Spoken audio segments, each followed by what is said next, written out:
नमस्कार, advance education स्कुलमा तपाईलाई हार्दिक स्वागत छ। आजको क्लासमा हामीहरू नयाँ पाठ्यक्रम 2080 अनुसार कक्षा 8 को विज्ञान तथा प्रविधि विषयको एकाइ 11 पृथ्वी र अन्तरिक्ष अन्तर्गत रहेको दोस्रो पाठ ब्रह्माण्डको अभ्यासलाई सल्भ गर्नेछौँ। यहाँभन्दा अगाडि हामीहरूले पहिलो पाठ खनिज पृथ्वीको उत्पत्ति र आयुको अभ्यास सल्भ गरिसकेका छौँ। यदि तपाईले त्यो भिडियो हेर्नु भएको छैन भने यहाँ दिइने आई बटनबाट हेर्न सक्नुहुनेछ। साथै तपाईलाई यो भिडियो मन पर्यो भने सबैभन्दा पहिला भिडियोलाई लाइक गर्नुहोस् अनि च्यानलको लागि नयाँ हुनुहुन्छ भने च्यानललाई सब्स्क्राइब गर्नुहोस्। सुरु गरौँ आजको क्लास। अभ्यासको प्रश्न नम्बर 1 मा भनेको छ तलका प्रश्नको सही विकल्प छनौट गर्नुहोस्। प्रश्न नम्बर क विस्तार भइरहेको ब्रह्माण्डको अवधारणा कसले दिएका हुन्? सही उत्तर हो लमेटर।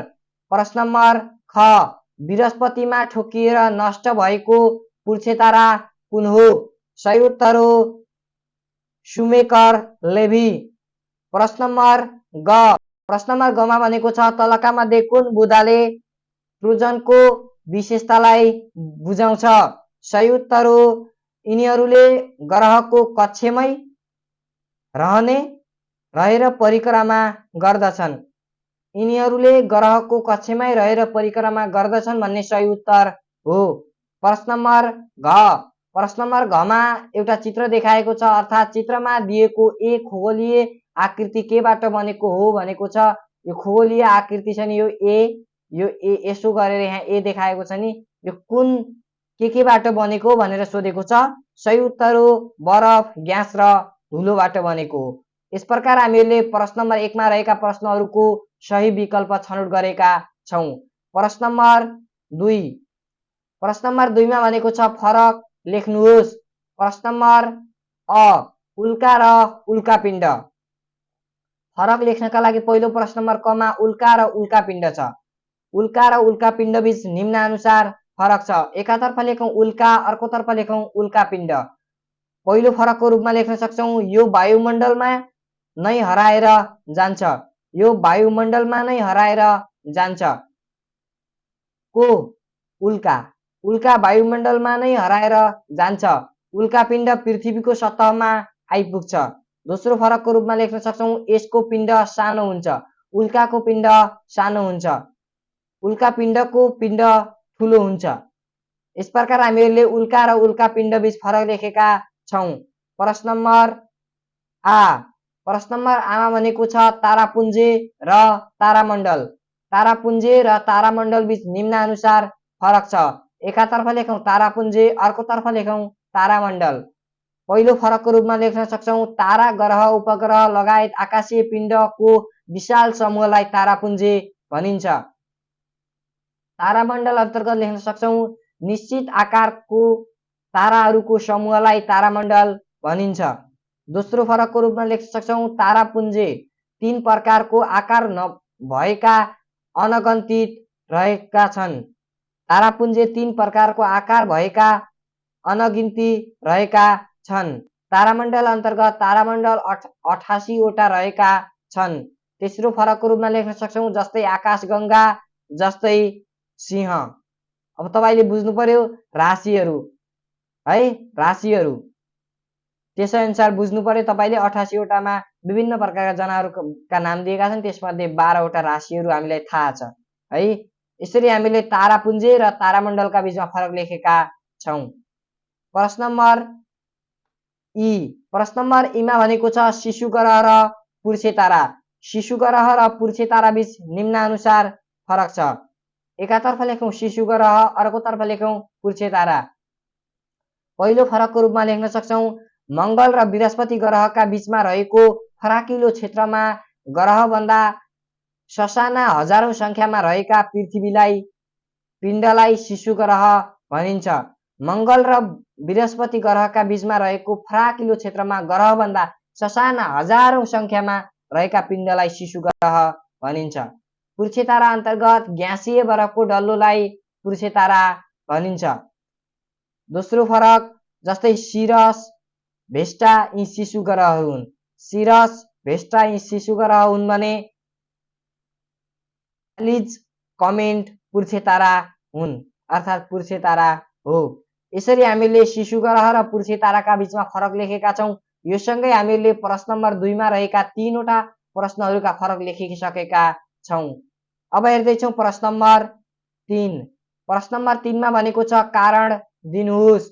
कारण लेख्नको लागि पहिलो प्रश्न नम्बर क मा भनेको छ नियर अर्थ एस्ट्रोइड पृथ्वीका लागि खतराजनक हुन्छन्। नियर अर्थ एस्ट्रोइड यो भनेको पृथ्वीको लागि खतराजनक हुन्छ अर्थात् खतरा हुन्छ। किन? उत्तर कहिलेकाहीँ नियर अर्थ एस्ट्रोइड पृथ्वीको सतहमा बजारिन्छ र क्षति हुन सक्छ। त्यसैले नियर अर्थ एस्ट्रोइड पृथ्वीका लागि खतरनाक हुन्छ। प्रश्न नम्बर ख धेरै पटक सूर्यको नजिक आउँदा पुरुषे तारा नष्ट हुँदै जान्छन्। उत्तर पुरुषे तारा धेरैपल्ट घुम्दै सूर्यको नजिक पुग्दा बाहिरी भागमा रहेको बरफ, धुलाका कण र ग्यास नष्ट हुँदै जान्छन्। त्यसैले धेरै पटक सूर्यको नजिक आउँदा पुरुषे तारा नष्ट हुँदै जान्छन्। प्रश्न नम्बर ग मा भनेको छ धेरैजसो उल्का जलेर नष्ट हुन्छन्। उत्तर उल्का मसिना धुलाका कण र साना ढुङ्गा जत्रा हुने र वायुमण्डलमै जलेर नष्ट हुने हुँदा धेरैजसो उल्का जलेर नष्ट हुन्छन्। प्रश्न नम्बर घ ब्रह्माण्डको उत्पत्ति अध्ययन गर्न तारापुञ्ज बढी महत्त्वपूर्ण हुन्छ अर्थात् महत्त्वपूर्ण मानिन्छ। यसको कारण अलिकति लामो छ। उत्तर करोडौं तारा, कतिपय ताराका आफ्नै ग्रह प्रणाली, निहारिकाका अवशेष, डार्क म्याटर इत्यादि गुरुत्वाकर्षण प्रणाली मार्फत अनुबन्धित भई निर्माण गरिएको अर्थात् भएको खगोलीय संरचनालाई तारापुञ्ज भनिन्छ। हाम्रो सौर्यमण्डलमा पनि आकाशगंगा नामक आकाशगंगा नामक तारापुञ्ज रहेको छ, जसमा ससाना ठुला गरी करिब 150 करोड तारा छन्। साना ठुला गरेर 150 वटा तारा छन्, जसमध्ये हाम्रो सूर्य पनि एक हो। अवलोकन योग्य ब्रह्माण्डमा तारापुञ्जको संख्या 2 × 10⁻11 रहेको अनुमान गरिएको छ। तारापुञ्जको केन्द्रमा अत्यन्त सघन कालो छिद्र, जसलाई हामी ब्ल्याक होल भन्छौँ, रहेको अनुमान गरिएको छ। त्यसमा भएका ताराहरूको वरिपरिबाट परिक्रमा गर्छन्। त्यसैले ब्रह्माण्डको उत्पत्ति अध्ययन गर्न तारापुञ्ज बढी महत्त्वपूर्ण हुन्छ।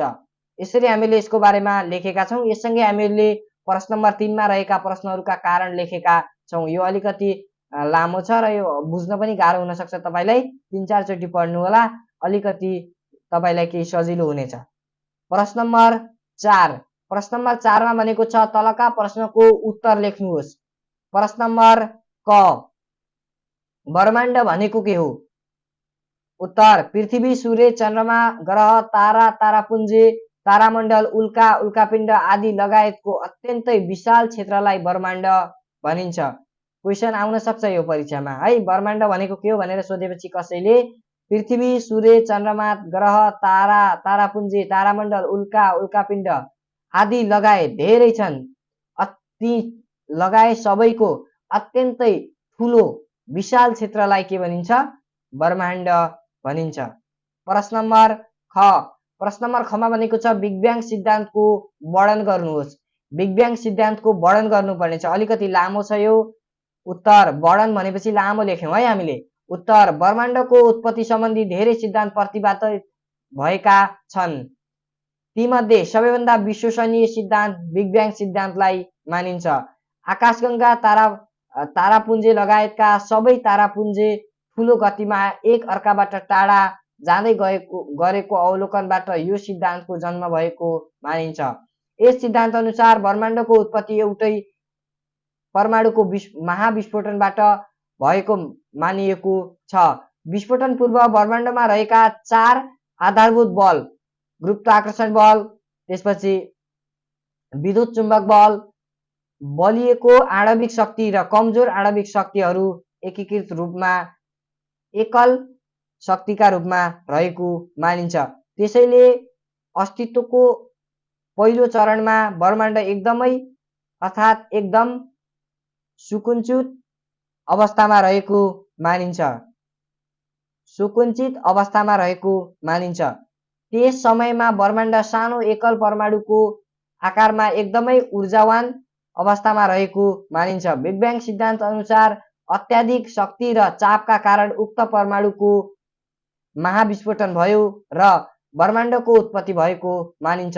यस विस्फोटनबाट ब्रह्माण्डमा रहेका सम्पूर्ण आकाशीय पिण्डहरूको उत्पत्ति भएको मानिन्छ।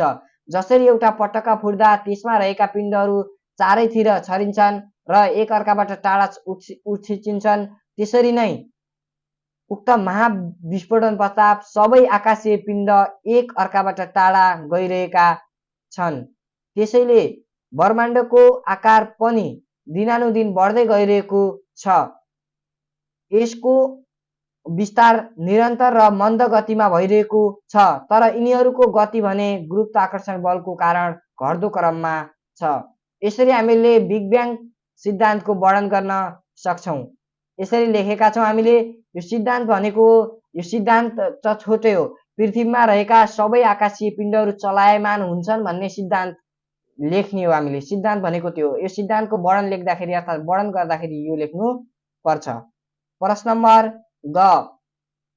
प्रश्न नम्बर गमा भनेको छ उदाहरण सहित शिशु ग्रहका विशेषता वर्णन गर्नुहोस्। उत्तर: सूर्यको परिक्रमा गर्ने निश्चित आकार नभएका साना खगोलीय पिण्डलाई शिशु ग्रह भनिन्छ। यिनीहरूको परिक्रमा गर्ने कक्ष अनियमित आकारको हुन्छ र सूर्यको परिक्रमा गर्दा एक अर्कामा ठोकिँदै घुम्छन्। यिनीहरूको संख्या अत्यन्तै धेरै छ। धेरै जसो शिशु ग्रह अनियमित आकारका हुन्छन्। मंगल ग्रह र बृहस्पति ग्रहका भ्रमण कक्ष बीच शिशु ग्रहको भ्रमण कक्ष पर्दछ। शिशु ग्रह चट्टान, खनिज, धातु, माटो आदिबाट बनेका हुन्छन्। यसरी हामीले शिशु ग्रहको विशेषतालाई वर्णन गर्न सक्छौं। यी सबै विशेषता हुन् शिशु ग्रहका, है। प्रश्न नम्बर घ। पुच्छे तारा भनेको के हो? चित्रसहित यसका विभिन्न भागको बनोट व्याख्या गर्नुहोस्। उत्तर: लामो चम्किलो पुच्छर निकाली सूर्यको परिक्रमा गर्ने खगोलीय पिण्डलाई पुच्छे तारा भनिन्छ। यिनीहरू सौर्यमण्डलको उत्पत्तिसँगै उत्पत्ति भएको हुन्। यिनीहरूको सतह बरफ, धुलाका कण, चट्टानका टुक्रा र ग्यासबाट बनेका हुन्छन्। पुच्छे ताराको केन्द्रीय भागमा यसका पदार्थ जमेर अर्थात् जमेका ठोस अवस्थामा हुन्छन्।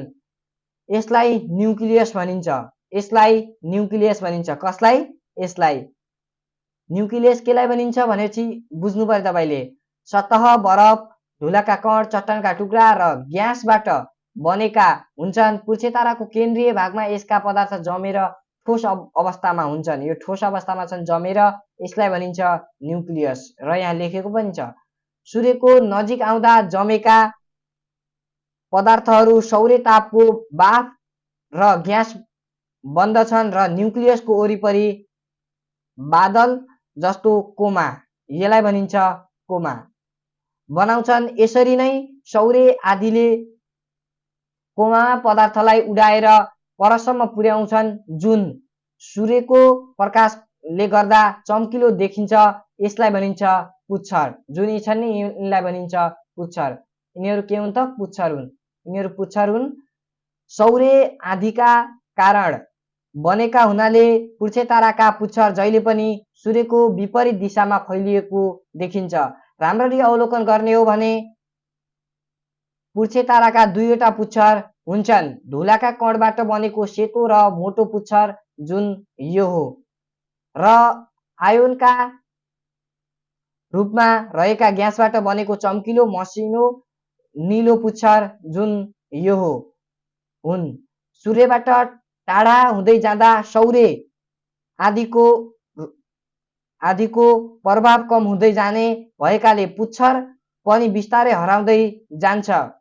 पुच्छे ताराको पुच्छर सौर्य बतासको कारण सूर्यबाट विपरीत दिशामा फर्केको हुन्छ। यसरी हामीले पुच्छे ताराको परिचय अर्थात् पुच्छे तारा भनेको के हो र यसलाई चित्रसहित वर्णन गरेका छौं। धेरै लामो लेखिन्छ यहाँभन्दा पनि वर्णन भनेपछि, तर पनि मैले अलिकति छोटो बनाउने प्रयास गरेको छु। यसमा मैले जस्तै अब न्युक्लियस भनेपछि न्युक्लियस केलाई भनिन्छ त्यो त चाहियो। अनि त्यसपछि कोमा, विशेष पुच्छरहरू, एउटा सेतो र मोटो पुच्छर, अर्को भनेको के हो मसिनो नीलो पुच्छर, या छ र यो अलि सेतो खालको पुच्छ र यो मसिनो खालको पुच्छ। यो भनेको के हो त? पुच्छे तारा हो। यसरी हामीले यिनीहरूको बारेमा लेख्न सक्छौँ, अर्थात् यिनीहरूका भागको वर्णन गर्न सक्छौँ। पुच्छे ताराको भागको वर्णन गरेका छौँ, बनोटको व्याख्या गरेका छौँ। पढ्नु होला है, परीक्षा अब नजिकै नै हुँदैछ, तपाईँले पढ्नु होला। प्रश्न नम्बर ङ, प्रश्न नम्बर ङमा भनेको छ मेटियोवाइट भनेको के हो? मेट्रियोवाइट भनेको के हो? यिनीहरू कसरी उल्काको रूप लिन्छन्? उदाहरणसहित व्याख्या गर्नुहोस्।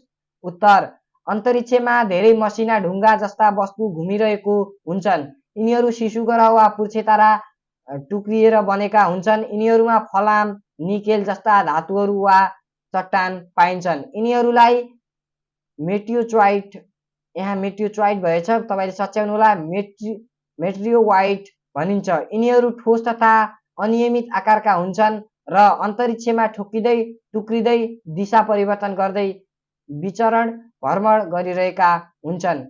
मेट्रियोवाइट पृथ्वीको गुरुत्वबल क्षेत्रमा प्रवेश गर्दा लगभग 20 किलोमिटर पर सेकेन्डदेखि 80 किलोमिटर पर सेकेन्डको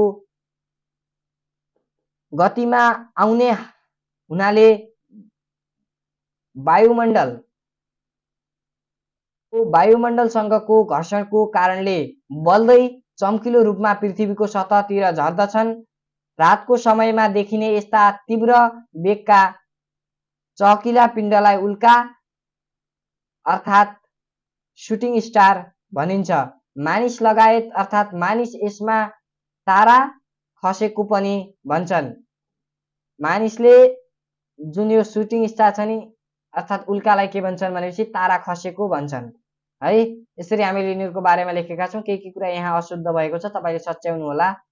प्रश्न नम्बर च, प्रश्न नम्बर चमा भनेको छ उल्का वर्षा र अवलोकन योग्य ब्रह्माण्डलाई परिभाषित गर्नुहोस्।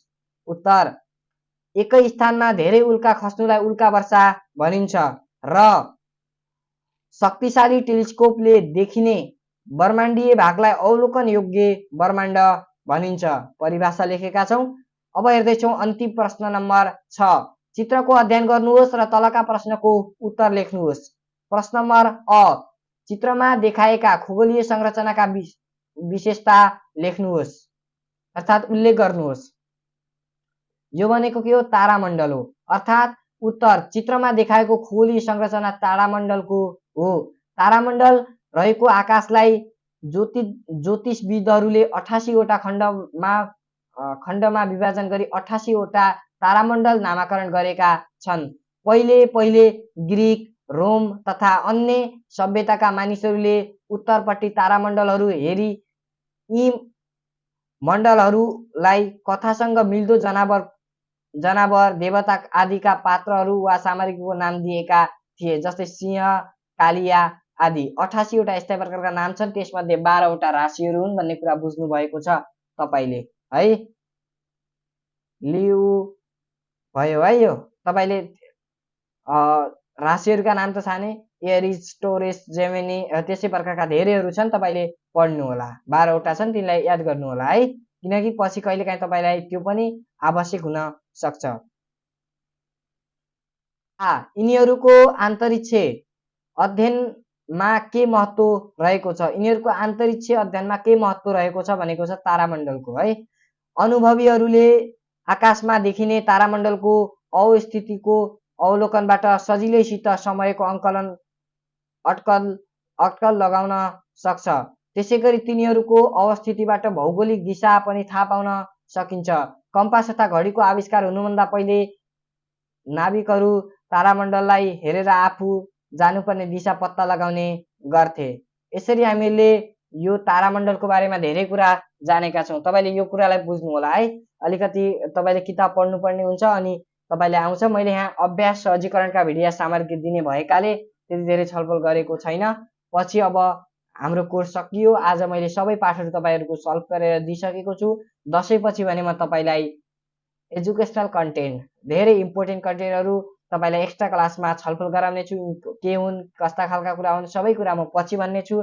आजको लागि भने हामीले नयाँ पाठ्यक्रम 2080 अनुसार कक्षा 8 को विज्ञान तथा प्रविधि विषय अन्तर्गत रहेको पृथ्वी र अन्तरिक्ष एकाइ 11मा समावेश गरिएको पाठ थियो, जसमा रहेका पाठहरूमा दोस्रो पाठ ब्रह्माण्डको अभ्यास सल्भ गरिसकेका छौँ।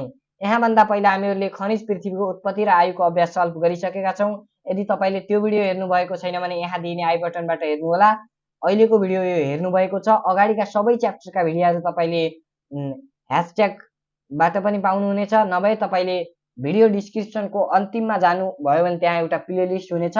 26, 27, 28 सम्म भिडियो हुन्छन्, जुन प्लेलिस्टलाई हेरेर तपाईँले क्लिक गर्नुहोला अनि आफ्ना सबै पाठका अभ्यासहरू लेख्नुहोला।